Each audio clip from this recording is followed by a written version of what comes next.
Hey, yo, it's me, Pops Fan Marmalade, and you're watching the Comics-Related Madness Network. Uh-huh. So come get some. CromCon. CromCon. Come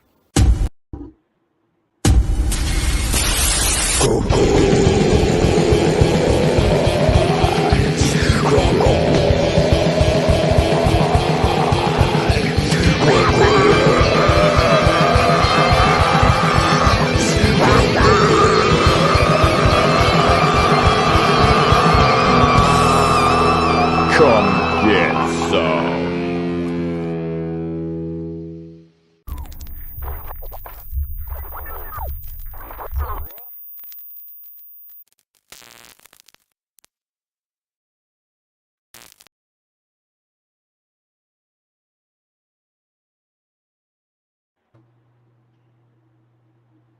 What's up? What's up? What's up, family? We are officially live for episode 6 of the comic Pulp. And today we're going to be just sharing crazy news that has been happening the last few weeks. Thank you, Christie and Pops, for doing the interview as I was, taking care of a doctor appointment and whatnot. So, But just kidding. I don't know. Oh man, thank you though. I appreciate it. Okay, the first story that we're going to cover is creator of Yu-Gi-Oh! Recently, unfortunately, passed away due to trying to save 2 people from drowning from a riptide, and in doing so, he himself has drowned. I don't know what's going to happen next because I know they were working on a new Yu-Gi-Oh! Manga series, and they were also working on new Yu-Gi-Oh! Episodes for anime fans and manga fans. So I don't know if they're going to go forward with that since his passing, which is very unfortunate. Anytime you hear something like that, I mean, the dude was really young. I mean, really, really young. Like, he's barely in his 40s, if that. And, and but, he, many fans that posted, like, he died like a goddamn hero. And it speaks volumes of his character. You know what I mean? Because he was one of those creators in manga that always felt that you wanted the games and everything to be fun. Lemon pie. Hello. Yeah. So it was I many prayers and go out to his family and hopefully in this time of grief they they find some light, because I understand that sometimes as life goes on after someone in your family passed away, it can be a little bit hard, so Yeah, I think sometimes in cases like this, and this is not to seem insensitive, sometimes with legacy stuff, and I'm not saying that he's a legacy comic, but with Yu-Gi-Oh! And things like that, sometimes I think I don't know if it works in Japan, but I know in some of the legacy strips in America, they'll have what they used to do is have the original artist, like for a time, be drawing the comic, like let's say Andy Capp, the original guy that did it. And then, but he would train an apprentice artist to like take over. So it was a similar enough style, if not the same style and idea or whatever. And then they would carry on once that other person passed. So I don't know if there's a legacy person or a design team that he had in place to carry on the manga. I know with Mimura, I think that was his last name, Miura, I think. He did Berserker or Berserk. Right. Miura's assistant. Yeah. Yeah, I think his assistant is carrying it on. So it's like he probably has a failsafe. I'm not trying to say, oh yeah, but it doesn't matter. I mean, I'm just like saying, Kim Jong-gi, he died right before New York City, and like literally had a heart attack as he was boarding the plane in Korea, and just died. They called it a cardiac infarction, so I'm guessing it's a form of a heart attack. So. Yeah, it was crazy. For Kim that New York Comic Con, I mean, they had a huge spread and a whole like thing just dedicated to his art and stuff. And since you brought that up, I thought it was interesting that the news even covered. Apparently, Peach Momoko was heavily harassed at New York Comic Con, and Yeah. I wanted to talk about this story a little bit because, as fans, we always want to meet our favorite writers or artists and whatnot, but I think that sometimes fandom can become toxic, um, and in this case, it definitely had. And like I was sharing offline, before this, like there was a lot of reports that New York Comic Con didn't have normal line monitors. They didn't uh, cap the line. They didn't, make sure people weren't jumping back in line after they got because she was offering 10 signatures per fan because she knows her signature's worth a lot of money right now. And people usually take her stuff and then, hey, here's this Peach Momoko artwork signed, and they'll sell it for heavy money. And so, and all of that be a New York Comic Con exclusive. So I just to find out that they just didn't have the proper policings, I mean, can you expound on that a little bit? Because you were explaining that to me when we were offline a little bit. So what? I think that kind of surprised me because New York City Comic Con's going on for a while, and they're Right. always a high level of turnout. But what I've been noticing in cons as I go back into it, I'm not going to name names of cons or whatever because I don't want to call them out. Everybody's kind of still Yeah. recovering unless they're really, really, really, really, really shitty. And for me to even say that a con is really shitty, that's like bad. Like I think Anime Riverside was kind of one of those examples because, and again, this was on the news. Literally, the AC died, the power died, like the car hit a transformer or something. So the AC just died. And I guess per code, and again, anybody can correct me, they had to escort the people out, like escort people out, because if the power is out inside a building, they can't do anything. So you're not allowed to have people in there. But it's like basically everybody's sales died because of that, because they didn't have air conditioning at all in that building. But I have noticed with after the pandemic, with some of the more longstanding cons that I've dealt with, there have been hiccups due to the fact that they've switched software or registration software. But I think it might be because, I mean, I've heard this is rumors, and I'm not saying that this is substantiated. So please, and I'm also not knocking the people at cons. COVID was difficult for a lot of people, especially in the convention industry. I have friends that run cons or con runners, and how to recoup their losses is a challenge because they also want to offer the benefits for guests too. So it's kind of like that whole thing. So Yeah. that's it's like my organization. I heavily do promotion. Like we just say promote, promote, promote. Not because we're trying to go and just get things, but it's just like the more we do for a convention, the more they're willing to work with you. And I don't want to say give you things because that's sort of a shitty thing to say, but just like you can make allowances for each other. It makes the wheels better to spin. So in some of my experiences in cons, some of the key, not all, but the key veteran staff had already resigned or quit during COVID. So that's why it was kind of weird because this person used to manage this, this, and that. Now you have one person managing multiple things. So Right. there's some ones that bounce back pretty quickly after their first initial run after COVID. So it's a little more improved.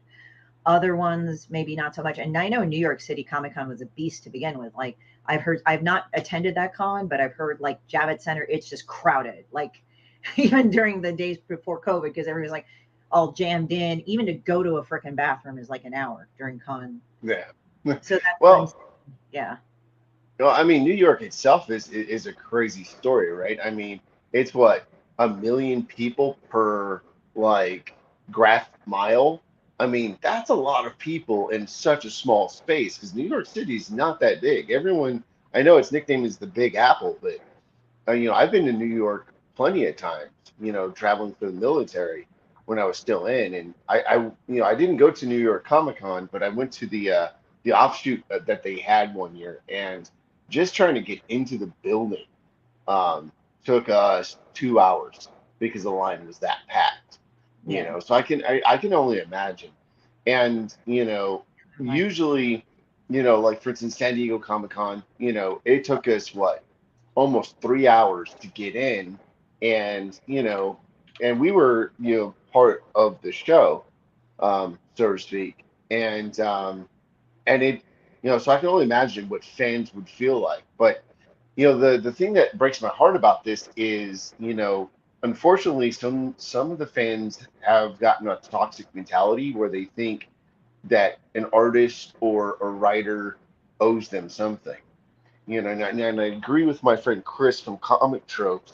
And he's like, they really don't owe us anything. I mean, they create these wonderful books that we enjoy, but we should probably lay back and allow them to enjoy the show too. I don't know how much Peach Momoko was allowed to experience New York Comic Con just as a fan, because I know sometimes when you're running a booth, I mean, you're pinned to the booth. I mean, I've seen it happen to you. Like the moment you're like, okay, I'm gonna go grab some food, then you get like 50 customers, and you're like, so. That's why I like port everything and take all the food with me and sit, because with something like San Diego, it's virtually impossible unless I have to go to the bathroom. That's what I can't pack with me. So it's like I have to. But I mean, that's my attitude. Like I really don't want to explore San Diego Comic Con. It's not because I think it sucks. It's just that there's so much people and there's so much energy that I have to do doing a thing. And San Diego is such a beast that you either are just an attendee, you do panels, or you vend. So all my energy is in vending and networking. It's like this. At the end of the day, it's like people are like, oh, let's go to this party. No, I just you get burnt out. Yeah, like I found a place that was really good, so I went with all my business associates and we headed over there, and we hung out, and we actually got business done. That's really where you do it, and then I would go back. But I've had so many industry people say, dude, there's a room with unlimited drinks. You want to go? And it's like just like a short walk, like the Hyatt is a short walk, and I'm like, no, And the person is like, no, I am exhausted. I can't, I'm not into it right now. But it's like with New York City, as I said, I've never been there. And it's not that I have an issue with people. I really like people. I'm not one of these people, me, I'm not a shirking violet. I do the PT Barnum thing. And then at the end of the day, I just sleep, Yeah. And you haven't seen me during the Kickstarters, but Pops has. And I have to turn on PT Barnum for 45 days. That's why after a Kickstarter, it's like I'm with people like I actually am so burned out. I just don't talk about Kickstarters for a while until I ramp up for the next one. But you have to understand with Kickstarters and stuff, for me, it's a whole package. It's not only me selling and hawking my shit and sharing it, but also helping other people do it too. And we cross promote each other if I can't like drop money on it or anything. So it's like a big, mad, clustered, business thing module. And then I just have to tune out for a while because I'm burned out. So, but going back, with Peach Momoko, it's like that's sad. I don't know all the details, but it just seems to me that the people that would be responsible, I think either A, were not experienced in the level of crowds that New York City Comic Con had like the staff probably pre-pandemic, or B, they were just overwhelmed. And I think that was one little detail that was mixed up. I have also seen where the convention or con staff, the con staff, like the people actually running like TwitchCon or whatever, saying TwitchCon as an example, but the convention center staff, sometimes there's a distinct disconnect. And sometimes in some physical locations, the convention center, the people that run the convention center building itself, I have run into very rude, stupid, shitty people that work for the convention center. I'm sorry to say, it's like you have to literally get into an argument with them. And you've seen me talk to convention center staff. Like I have been very patient with people in service and in all that. Like I'm actually a pretty cool person. I'll work with you. But if you give me X amount of misinformation and attitude, my temper's not going to be good after a while. Right. Like, shit to do too. Like, why are you fucking going out of your way to be an idiot? Like I've been to one convention center where the convention center staff has been consistently pretty stupid. Like that I said, well, I have to go there. Oh, well, you got to go do all this thing. And one time they ran me in the professional line 3 times and they wouldn't let me in. And I'm like, you just ran me around 3 times, and like, literally I had to be a fucking asshole. And I didn't like it because it's like, but it's like that's the only I language don't that think no one does, but sometimes, and I didn't mean to cut you off, but they I've noticed with these people, sometimes they do some really dumb crap. You know what I mean? Like the one we went to most recently, they ran it very well, and you got your book out there, and but compared to the con that we went prior to that, like we had a friend that almost wanted to body slam a guy through a door because no one was talking to the security about how things were supposed to be done to get out of the con or in pack up, and it was about to cause a riot. So you know and seeing also this.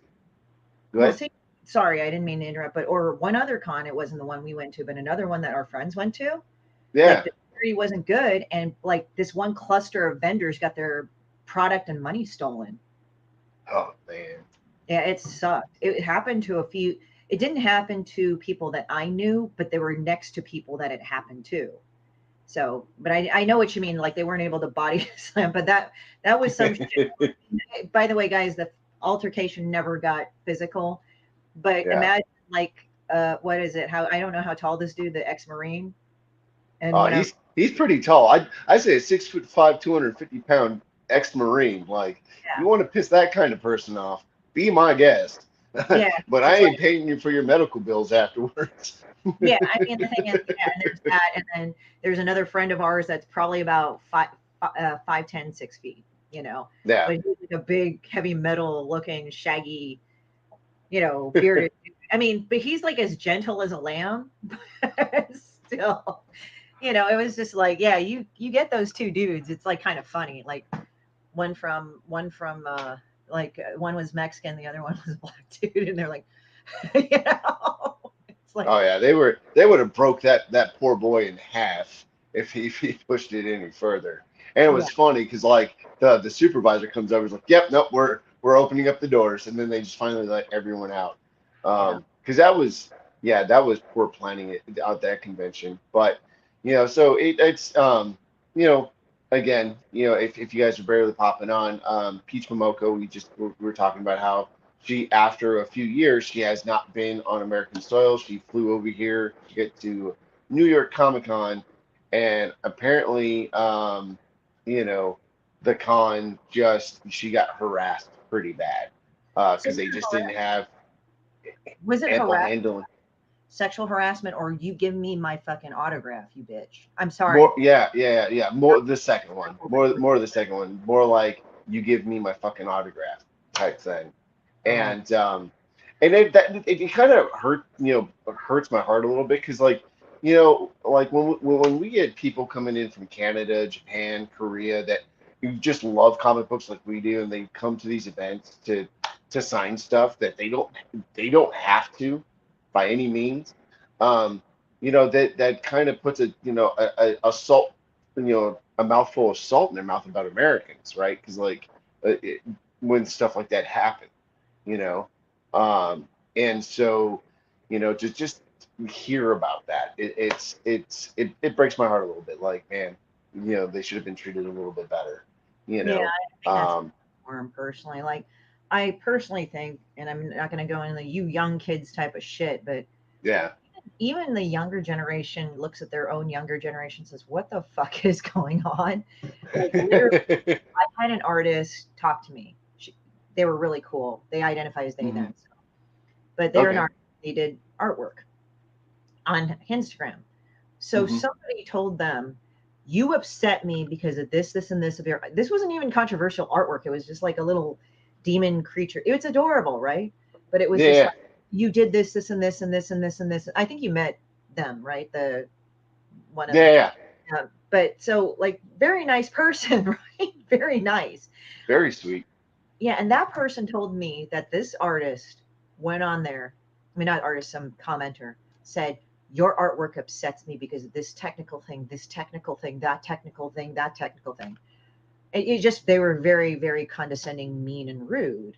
And they were acting like this person like stabbed their mother in the chest or some shit. It was like this weird, displaced sense of outrage that was amazing.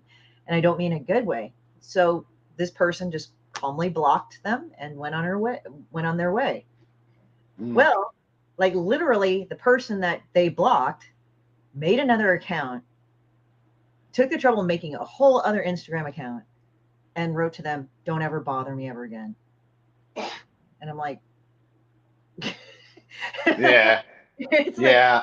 sometimes I don't understand like people nowadays, because it's sort of like, and I'm not trying to sound like one of these like, dyed in the wool like people that are, but I'm just sometimes wondering like, what is wrong with you? Like there are some people that act so weird and mean and rude and entitled. I mean, I know people in my generation, your generation, older generations, there's always people like that, but lately it's just people have been just acting like that in general. It's like, you know what? No, shut up.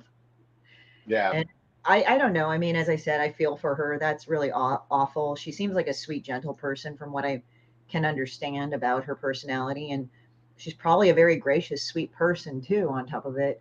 And it's unfortunate because, I mean, young folks be doing dumb shit for thousands of years. Yeah, kids.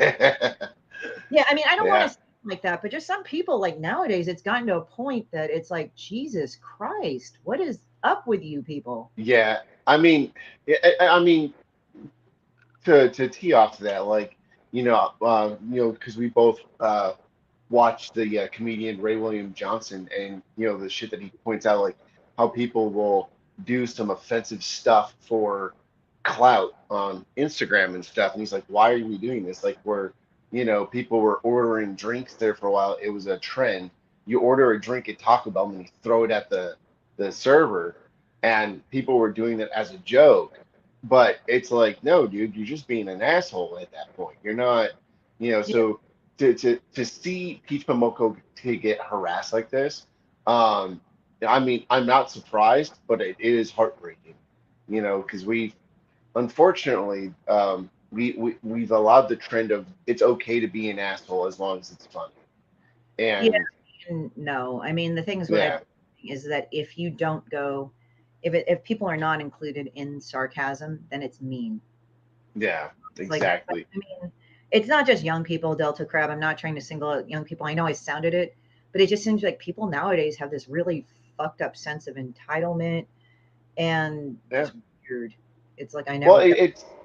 it's like you and I, we always joke around all the time, like me serving in the army, so we were like, oh, I ate paint chips today, dumb shit like that. But we're just being, we're really good friends, so we always joke like that. But sometimes I it makes me wonder, with people, chasing this clout of, trying to be famous because they want that easy money from Instagram or whatever. Like, do they understand that they're probably hurting someone's feelings? Like there was a video from the con that and it went viral. And if Peach Momoko never comes back to the U.S., I will completely understand. But and I tried to see if I can download the clip, but I couldn't. But a fan, and I'm gonna use that loosely because I think this dude was a complete asshole. Said, "Yeah, I finally got this bitch's autograph," and I'm like, "Dude, oh hell no, man! That is so uncool, so uncool." So, and again, the fact that New York Comic Con was just kind of like not, like they should have been. I understand it, COVID, people quitting, people, job, titles changing and all that, but I just thought they should have had something better for her, a little bit more, slow down the crowd and basically give her some space, allow her to enjoy the show. She did a press thing with Marvel in the inside thing where they interviewed her, and she looked like she was happy. But I don't know, when the event actually took place where the fans started being harassing. But I for her sake, I hope she does, you know, like get past it and can understand that that's probably just a one-time experience. And I was You know. envisioning this, and that's why I was laughing. And please, guys, I'm not trying to be egotistical, but I thought, wouldn't that be funny if they put "Demon Bitch" by Peach Momoko, and both like assholes? I'd be like, go fuck off, dick. You get the sweet you get the sweet one, and then you get the one that will stab you in your sleep. People meet me, they actually, it's funny because it's like, I think people that would have in mind of fucking with me, and oh yeah, assholes. You have got teenagers of my own, and I wow, dude, I didn't know you had teenagers. Damn, I didn't know you had kids. I met Delta Crab over at TwitchCon. He's a really cool guy. Go check his channel Oh, out. yeah, But absolutely. yeah, it's just like I just got to a point with that. I was just, oh, they're 12 and 13. So you get to deal with hormonal changes, apparently. I don't have kids yet on my own, but I would love some. I have 2 cats, and the black one is being like a little bitchy teenage girl in her period. Like I try to brush her teeth. I sent you the pictures of her hiding under the pillow. It's like, Yeah. Oh no, that was cute. I liked it. yeah, she's She's a all hiding like Like, this. if she really wanted to hide, she would go under the bed, and I couldn't get to her easily. I'd have to like kind of Yeah. poke her out. But yeah, yep, they're cool. But I got to like, well, that's you as a parent. I think that's every parent. Which I think you are. I was raised by an Asian parent, Korean. Depending on the type of Asian, you get the certain type of discipline. Like Korean, my background is Korean, so it's like my parents were more corporal. So Oh yeah, my family's really corporal. Like I think I told you this story for my 10th birthday. It was like my 8th or 10th birthday. My grandfather cut a belt strap off a horse saddle and said, "Happy birthday, kids." Gave it to my dad. Hey, if my grandsons ever act up, use it, John. And that was my birthday present from my grandfather. Like he was a no nonsense guy. You do not, messed up, but my parents were westernized, but they were immigrants. My parents they were immigrants to my family, and they were westernized, but they didn't have a problem beating ass. I'll tell you that. So I think that's probably why I get along with military people, because the PTSD from growing up. Oh man. Taiwanese American. I have a friend that told me this story, and okay, so sometimes with Asian parents, when you go to a buffet, I've seen this examples of my parents. I'm not going to say which one because I don't want to piss her off. My sister was a rebel, so she got spanked a lot. Yeah, teachers were able to beat their asses. I was not of that generation. Yeah, it's kind of. Man. My sister acted up. I would get my ass beaten too. I was of that generation. Yes, I was. Our teachers used to be able to whoop our ass, man. They had these big fucking paddles. Pow! Look at this. My mom tells me stories of teachers pulling her skirt down, spanking her as a kid. I'm like, damn. Yeah, because now, like, you do that type of shit, that's sexual abuse, like pulling down clothes and shit, unfortunately. But it probably your mom went to an all-girls school. My mom did, but I don't think your mom and my mom are probably very different generations, let's say. Yeah. So moving on to lighter news. So the rumor in the rumor mill is that IDW has now lost the licensing to Transformers and to G.I. Joe. And those properties are being picked up by Skybound, an Image partner ran by Robert Kirkman, the wheelhouse that created The Walking Dead, Invincible, which is the most famous of the titles, and a few other stuff. I'm excited for that because I know for a fact that Robert Kirkman is a huge Transformers fan, and he often talks about them in interviews. So I'm very intrigued on what is his plans with those properties, and is he going to tail off of the famed IDW run from Saki that's finishing up. I know there was an arc that is supposed to be getting done. I don't know if they're going to finish it because the license lapse, really soon, like in a few months.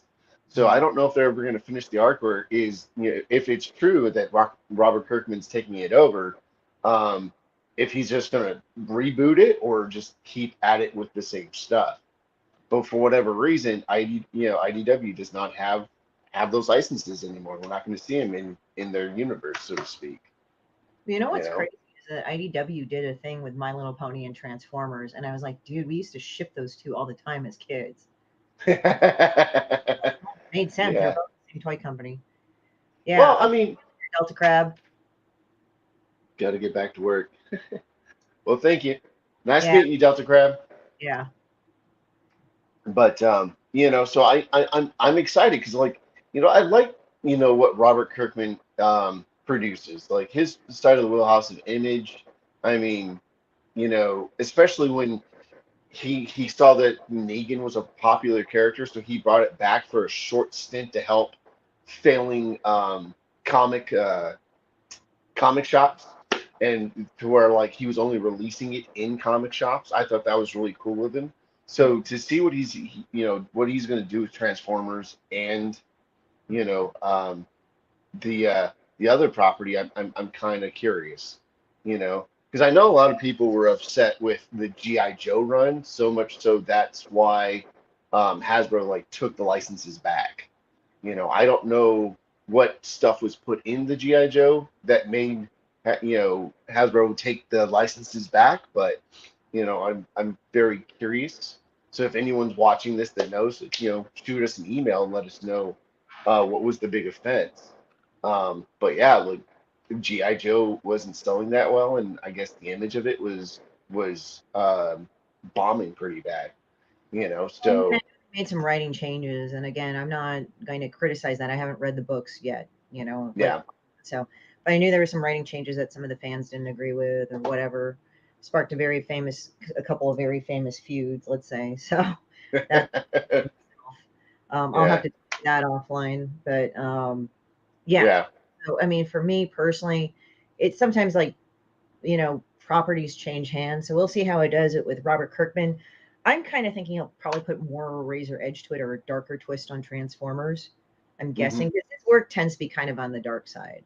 Like if you look at Invincible, it's like here's one side, a very loving father-son relationship, and the dad almost fucking kills him at one point because he really sent there to take over Earth. But then, like, later on in iterations, I'm not trying to ruin the show for you guys because the comic's been out for a while, is that father actually has a change of heart and he actually leaves because he's just like, I can't watch Earth get fucked over by my people. Yeah. Well, so, and not only that too, but, like, I wonder if the show is going to touch on, and since you brought it up, I wonder in the future seasons if they're ever going to the character Mark, who is Invincible. You know, in the comic book, he gets raped and by a Ultramite woman. It's because she wants to have his kid. And so, like, there's this whole arc where he sees this child, and it's like, you know, and he has PTSD from it. So, you know, I wonder if they're ever going to include, because that was a very dark you know, storyline in Invincible that, like, made a lot of people go, whoa, you know. So, well, kind of curious. They didn't do they haven't touched Irredeemable or Incorruptible, because Incorruptible I actually kind of like better than Irredeemable, because Incorruptible is like a bad guy that goes good. Like, he's honestly trying to be good because the ultimate good guy just went totally bad and killed people. Even he went where. But there's one thing that's problematic, and I'm not saying Mark Waid's a pervert, but, like, to show that this guy was a bad guy, even though he never touched the sidekick. The sidekick's name was Jailbait, and she's underage. Even though she's trying to seduce him, he's like, no. Like, no. Just have you as a sidekick, no. And she's like, but I want it. No, it's just appearance, and I'm not doing it anymore. And and he never touched her like that in the comic, but it's like a play on appearance. Like, what is appearance versus what really you are? I mean, that's the thing. Like, I don't know why I think of Momoko's thing, because I think she is who she is. I mean, I've never met her, but as I said, when I say that, I don't mean like one artist is completely fake firsthand and then cool behind the scenes. It's just, I think with everybody is that they try to go and they open how some aspects of the personality come out. I think that's a way to look at it, and everybody's going to be like that. And the thing is, when I see P.T. Barnum, I know I have to kind of put on a performance. Now, I'm not saying I put on a performance like I'm fake or something, but certain aspects of my personality do come out that jokes more, that engages more. You've seen me sell. You know how that is Mm-hmm. when I'm at a table. And I just go into complete stand-up mode and people are like, wow, you should do stand-up. Like it's this whole performance thing. And it's not that I don't dress that way outside of the convention or appearances. Point, I kind of just like I tone down, not because I that's not me, it is me, but it's like, okay, here I am, I'm doing the social stuff now, I'm powering down a bit because I'm going into Christie that's not in show mode. Like this is probably the closest you'll see to me and not in show mode, but even then, you know, I'm just naturally a very social person in that regard, but there are times I'm just like, okay, I'm not going to say anything. Yeah, what's funny to me is like because of this stuff coming up, and there's another piece of comic news that I forgot to mention offline, but I'll bring it up now. Isaac Bell, the famed indie creator for Metal Shade, who has had you know uh, really good Kickstarters. Him and we were going to work on a book about 4 or 5 years ago, and it just fell through because the financing just didn't back like they said they would. But a wonderful human being, and I think sometimes in comics that the creators, like the ones that are in the big publishing companies, can be bullies online a little bit because what had happened was is he just said, oh, he didn't like the new design for Grifter for DC, since DC bought Wildstorm and made Jim Lee almost like a multi-millionaire. And what ended up happening is all he did was post like what fans want and what we're getting, and it's just showing how different the character looks. And I can see where like a lot of fans, when they redesign a character, that they just get they don't like it, right? Because it doesn't look as cool as what they remembered. And the editor or the writer or whatever attacked him like and did this whole like elongated paragraph that was with spelling errors, might I add, which I find hilarious. I kind of hear Um, that a lot from people that are editors / writers. Like when they look at somebody else's work, why the fuck do they have all these fucking spelling errors? Like I hear that actually kind of a lot. That's why I really kind of hate. I go like, maybe I'm a bad writer because I actually spell pretty good. So yeah, no, I just thought it was entertaining. So so as a rebuttal, he did a YouTube video, and in the rebuttal, like he uh, he was just being super dry, sarcastic, like about like the machine of comics. In fact, he did two of them. The one I thought was hilarious. He was being dryly sarcastic when he's like, "Oh yes, us comic creators should never run a Kickstarter. We should, feed the corporate machine and let them rip off our ideas, even though we're making more money on Kickstarter." Like just all that stuff, and just really made the guy look like a complete just clown. You know what I mean? Like it was a meme. The dude, Isaac just posted a meme, and the fact that the guy went on a tirade over a meme, like, come on, you know? that's why I never It- get butthurt on the internet because you don't know when somebody else is trolling you. exactly. Like, I mean, I know eventually I'll probably get trolled for the artwork that I post on my Instagram, because like I get paid for, modeling agencies to help, promote their stuff. So I'll draw models or whatever. Some of my more religious friends would be like, "Oh, you shouldn't be doing that kind of work." And I'm like, I need to eat. I need to have food, So eventually I'm pretty sure someone's going to say something, but we'll see, Mhm. But let's see. Oh, last bit of news. And this one's not too bad. What do you think of the fact that Marvel has officially got all their properties back from all the people that they pretty much sold it to, except for Sony and Universal? Like the only rights they haven't gotten back is like Spider-Man and the Hulk.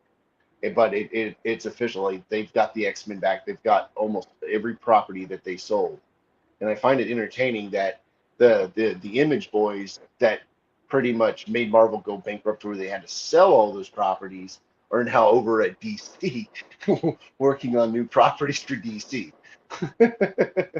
I think for me personally, I think Marvel could go do something a little bit different than what they've already done. I know people kind of want to do the same thing, but I was talking about this yesterday with one of my friends, and it seems like there's like an oversaturation in the general public of how they feel about Marvel movies.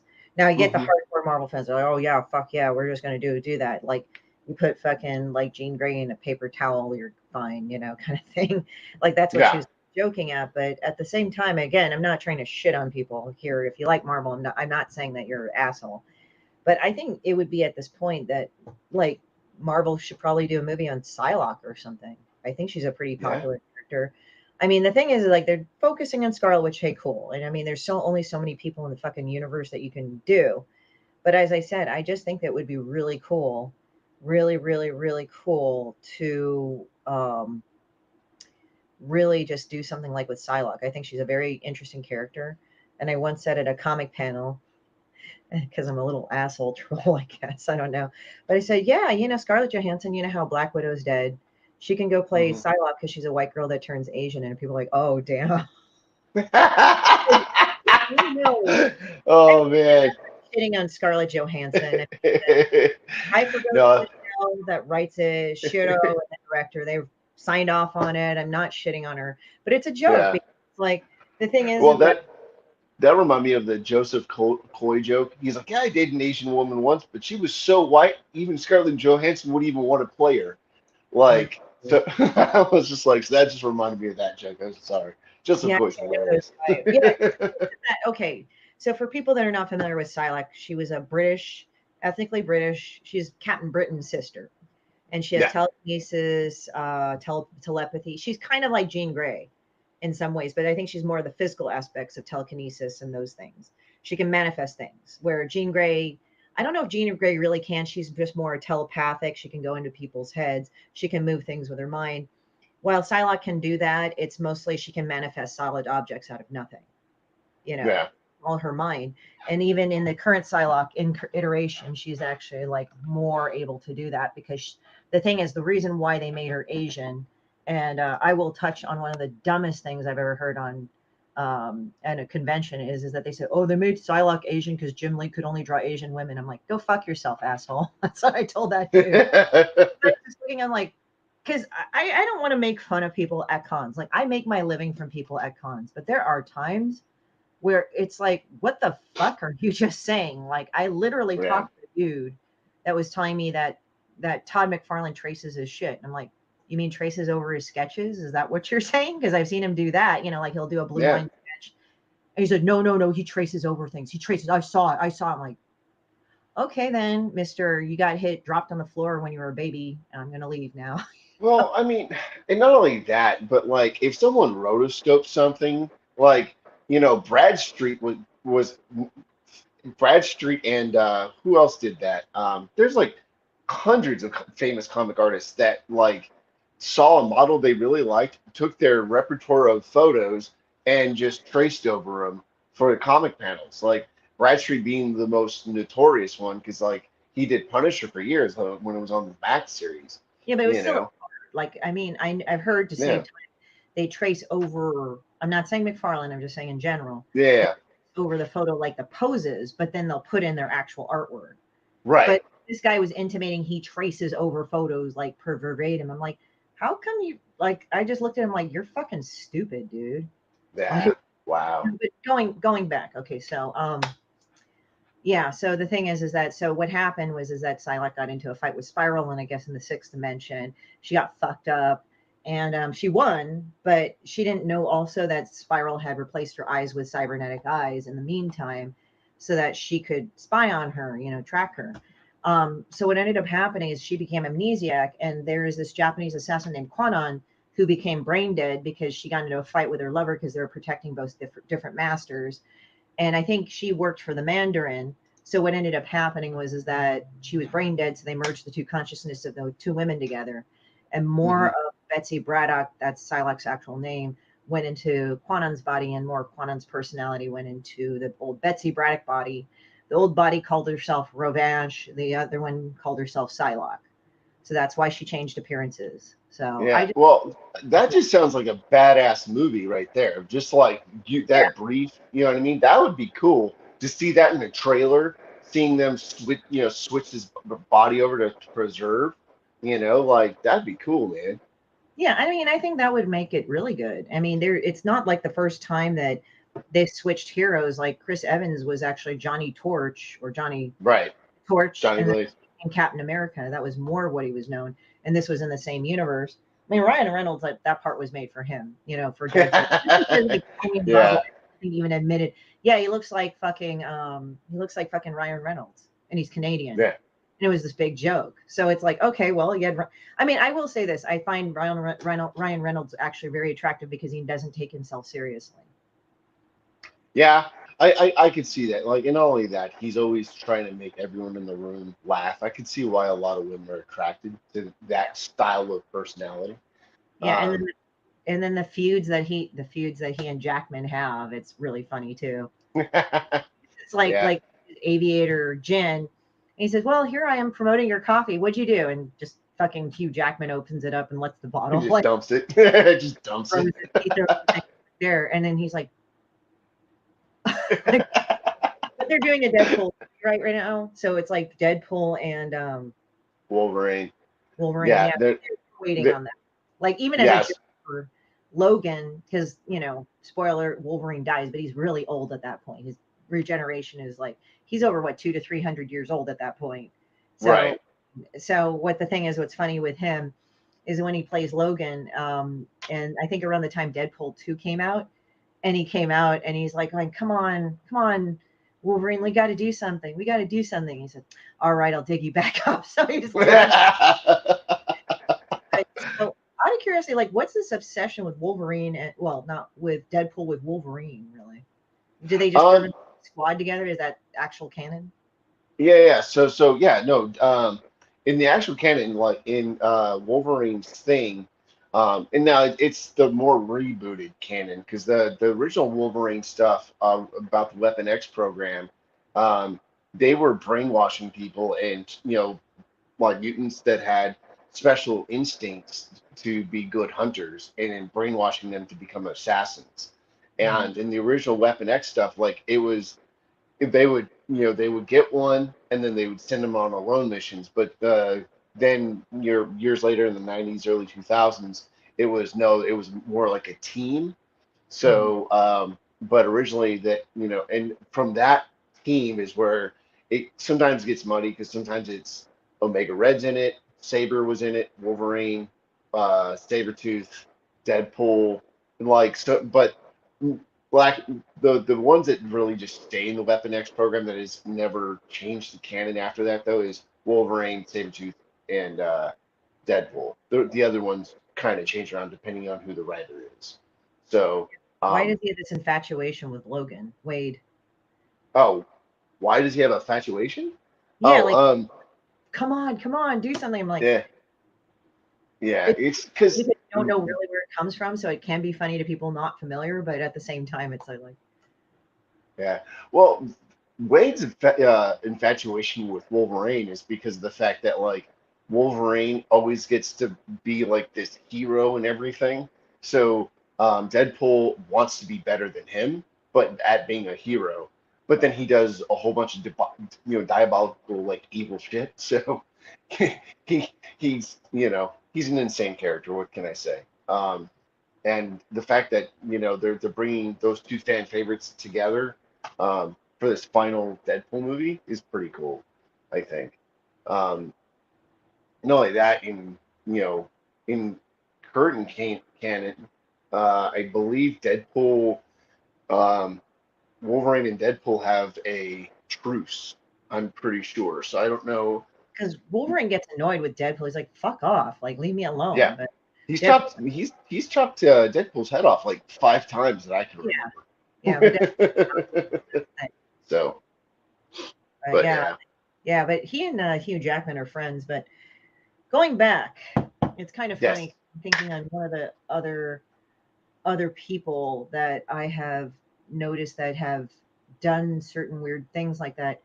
I've noticed that part of like the people that get it wrong are the people that try to start feuds without consulting the other first. Like they're going WWE. It's like no, and then they get into really ugly, and they go, yeah, that's how it's supposed to be. It's like no, in WWE, most of that shit was scripted, and if they did have a beef, they made sure that they did it in a way that wasn't so self-destructive in a way.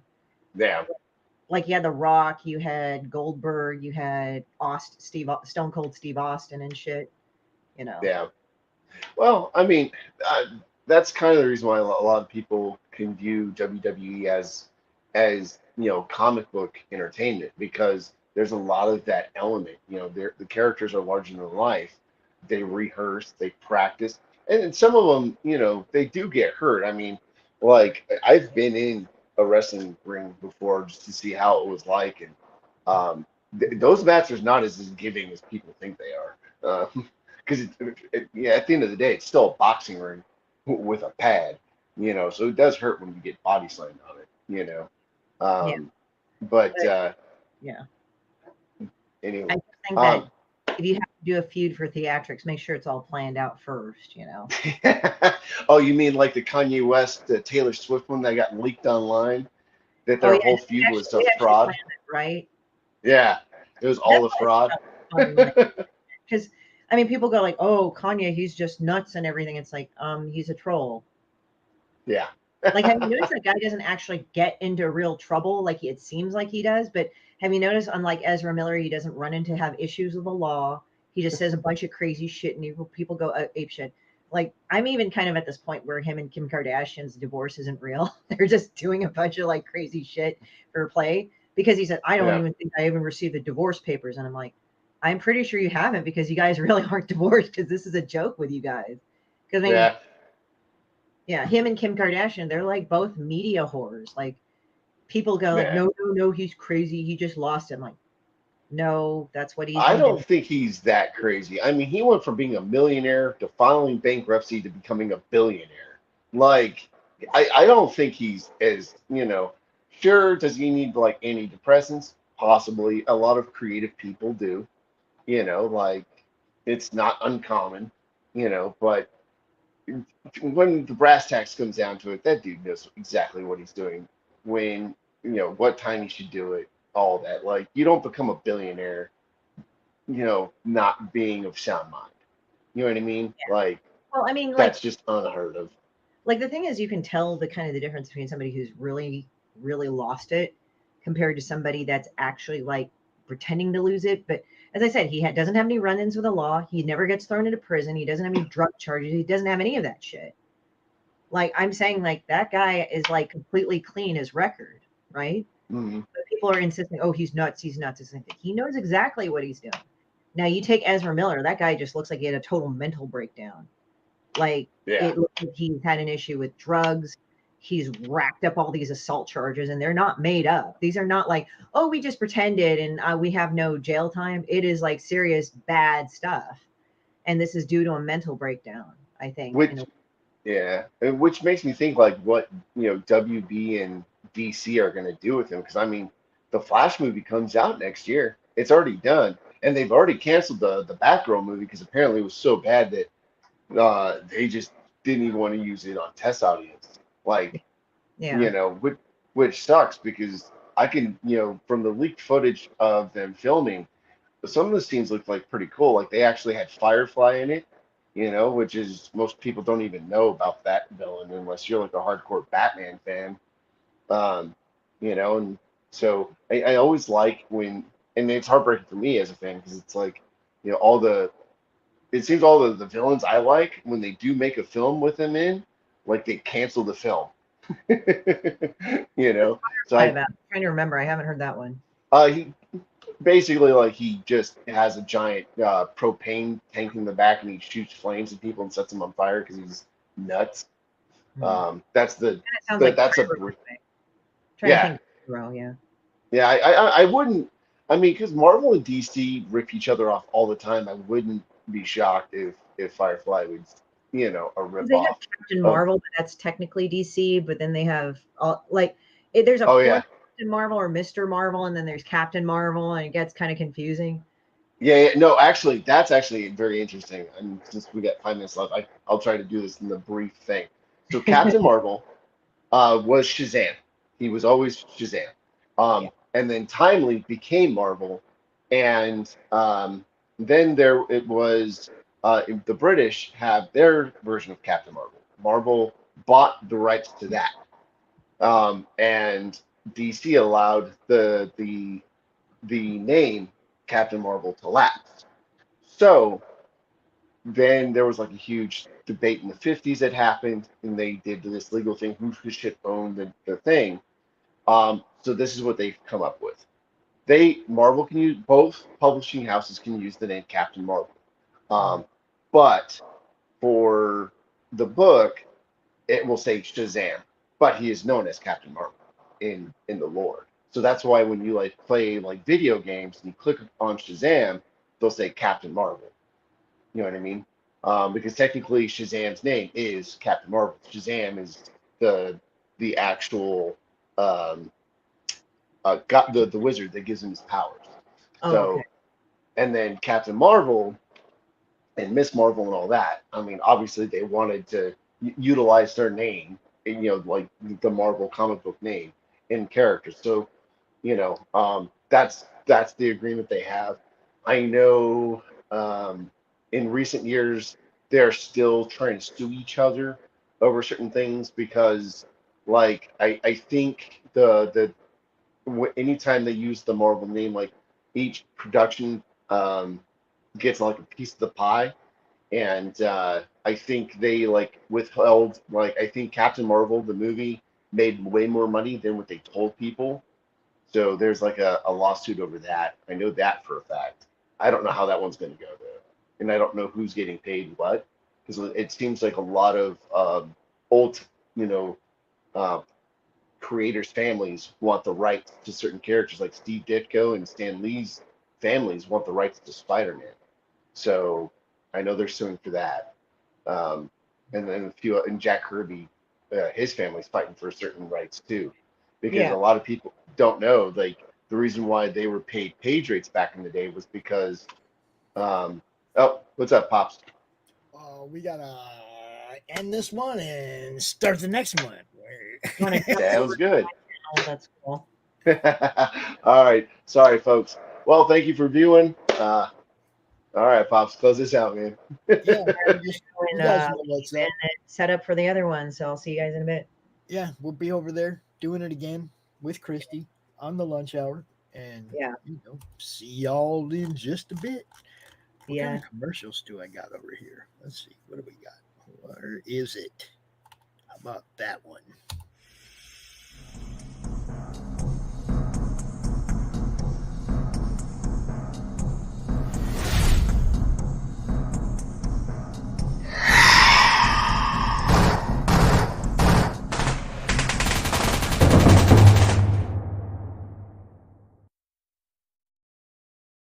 Comic Books for Kids provides comic books to kids in hospitals and cancer centers across the U.S. It's a place where we can all work together to make sure every child has a comic book. 100% of all proceeds go towards the kids. It's about making a difference, and while they're in the hospital, allowing them to fly like a superhero, battle dragons, or rescue teddy bears. We are in every state in the country and now support over 160 hospitals. Every month, we add